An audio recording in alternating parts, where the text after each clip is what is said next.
سابق وزیراعظم عمران خان 9 مئی کے پرتشدد واقعات پر اپنے موقف سے پیچھے ہٹے ہیں یا وہیں ڈٹ کر کھڑے ہیں؟ آج انہوں نے جیل میں جو گفتگو کی ہے اس کے بعد یہ سوال ہر اس پاکستانی کے ذہن میں جسے ملکی سیاست میں دلچسپی ہے۔ عمران خان نے کہا کہ وہ تب معافی مانگیں گے جب 9 مئی کے واقعات کی سی سی ٹی وی فوٹیج سامنے لائی جائے گی۔ ان کا یہ بھی کہنا تھا کہ سی سی ٹی وی فوٹیج میں اگر ثابت ہوا کہ پی ٹی آئی سے منسلک ایک بھی شخص جلاؤ گھراؤ میں ملوث ہے تو اسے پارٹی سے نکال دیں گے اور معافی مانگ لیں گے۔ ویسے انہوں نے یہ بھی کہا کہ D G I S P R کی طرح 9 مئی کے واقعات پر وہ بھی اپنے موقف پر قائم ہیں۔ انہوں نے کہا کہ وہ بھی 9 مئی کو معاف نہیں کریں گے کیونکہ ان کے لوگوں پر تشدد کیا گیا اور پارٹی کو الیکشن نہیں لڑنے دیا گیا۔ کم از کم ان کے یہ الفاظ پڑھ کر اندازہ یہی ہوتا ہے کہ عمران خان اپنے موقف پر اسی طرح کھڑے جیسے پہلے تھے۔ اس سے یہ بھی اندازہ ہوتا ہے کہ پاکستانی سیاست میں جو ڈیڈ لاک آ گیا ہے وہ بدستور موجود ہے اور پی ٹی آئی کی اسٹیبلشمنٹ کے درمیان روابط اور بات چیت کی جو قیاس آرائیاں بظاہر جو تھیں وہ مبالغہ آرائی پر مبنی تھیں۔ اگر ہمارا کوئی بھی بندہ یہ تنصیبات جلاتا نظر آ گیا تو عمران خان نے کہا میں معافی مانگوں گا۔ بہتر یہ ہوگا کہ آپ معافی مانگیں کیونکہ آپ کو پتہ ہے کہ یہ پی ٹی آئی کے لوگوں نے نہیں کیا، یہ تنصیبات کو انہوں نے آگ نہیں لگائی، تو یہ انہوں نے معافی کا فیصلہ کر لیا ہے۔ جناب، دوسری طرف جو امور اور مسائل پارلیمنٹ میں یا پھر سیاستدانوں کے درمیان طے ہونے چاہیے وہ مسلسل اعلیٰ عدلیہ کے سامنے پہنچ رہے ہیں۔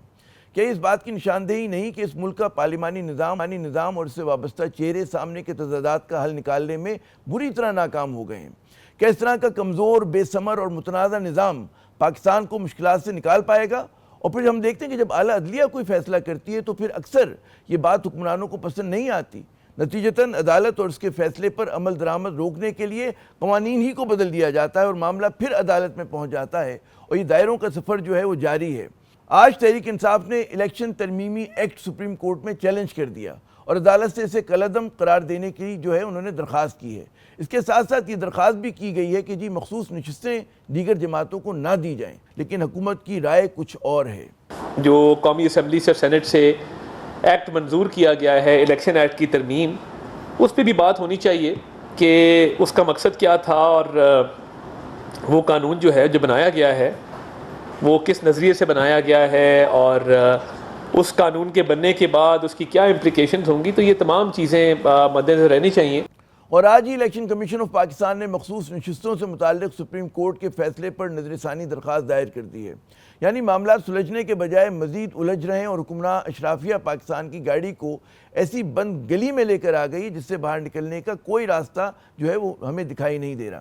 الیکشن ایکٹ میں جلد بازی سے کی گئی جو ترامیم ہے اس نے پاکستانی سیاست کی فضا کو جو ہے مزید مقدر کر دیا ہے اور کئی قانون داں اور تجزیہ نگار ایک مرتبہ پھر اعلیٰ عدلیہ اور حکومت کو ایک دوسرے کے مد مقابل دیکھ رہے ہیں۔ حکومت اس وقت سیاسی اختلاف سے گتم گتا ہے۔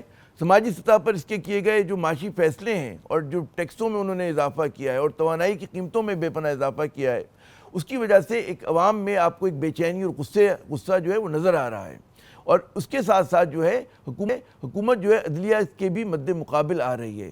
یعنی تضادات جو ہیں وہ حل ہونے کے بجائے خوفناک طریقے سے تیز ہو رہے ہیں۔ سابق وزیراعظم اور عوام پاکستان پارٹی کے رہنما شاہد خاقان عباسی کے مطابق عوام کی رائے کو دبائیں گے تو وہی ہوگا جو بنگلہ دیش میں ہوا۔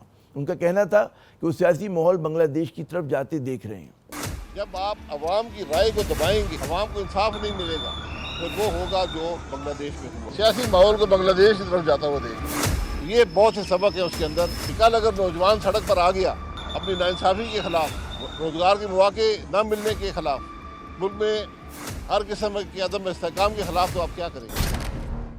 ادھر جماعت اسلامی کا مہنگائی مخالف دھرنا جو ہے وہ 13ویں روز میں داخل ہو گیا ہے۔ جماعت نے اعلان کیا ہے کہ اگر مطالبات پورے نہ ہوئے تو ان کا دھرنا نہ صرف جاری رہے گا بلکہ وہ پیش قدمی بھی کر سکتا ہے۔ کیا واقعی شہباز حکومت کے پیر جو ہیں رکاب میں ہیں اور لگام ہاتھوں میں ہیں؟ لیکن ہم اپنے پروگرام کا آغاز کرتے ہیں اس سوال سے کہ اگر پی ٹی آئی اپنی حکمت عملی پر نظر ثانی نہیں کرتی تو صورتحال کیا ہوگی اور خود اس کا مستقبل کیا ہوگا؟